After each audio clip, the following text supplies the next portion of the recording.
West Virginian here, and I found this clip here on Twitter that really says everything that needs to be said. I found this video. I mean, really, you don't really need to watch it. It's just, what's said here that, well, let's watch it. But has it ever occurred to you, Wally, that the process that creates this boredom, we're bored. We're all bored now.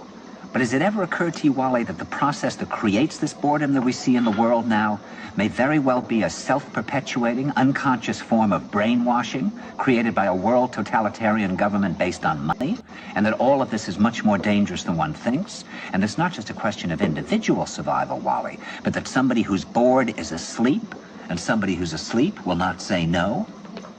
See, I keep meeting these people. I mean, just a few days ago, I met this man whom I greatly admire. He's a Swedish physicist, Gustav Bjornstrand, and he told me that he no longer watches television, he doesn't read newspapers, and he doesn't read magazines. He's completely cut them out of his life because he really does feel that we're living in some kind of Orwellian nightmare now, and that everything that you hear now contributes to turning you into a robot. And when I was at Findhorn, I met this extraordinary English tree expert who had devoted his life to saving trees. Just got back from Washington, lobbying to save the redwoods. He's 84 years old. He always travels with a backpack because he never knows where he's going to be tomorrow. And when I met him at Findhorn, he said to me, "Where are you from?" And I said, "New York." He said, "Ah, New York, yes, that's a very interesting place. Do you know a lot of New Yorkers who keep talking about the fact that they want to leave but never do?" And I said, "Oh, yes." And he said, "Why do you think they don't leave?" I gave him different banal theories. He said, "Oh, I don't think it's that way at all." He said, "I think that New York is the new model for the new concentration camp, where the camp has been built by the inmates themselves, and the inmates are the guards, and they have this pride in this thing they've built. They've built their own prison, and so they exist in a state of schizophrenia, where they are both guards and prisoners, and as a result, they no longer have, having been lobotomized, the capacity to leave the prison they've made, or to even see it as a prison."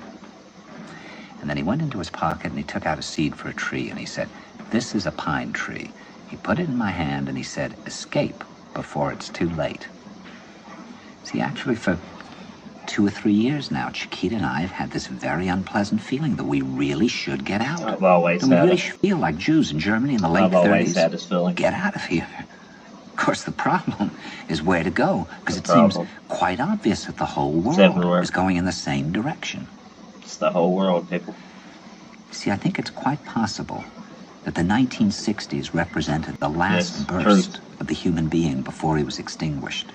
And that this is the beginning of the rest of the future now, and that from now on there'll simply be all these robots walking around, feeling nothing, thinking nothing. And there'll be nobody left almost to remind them that there once was a species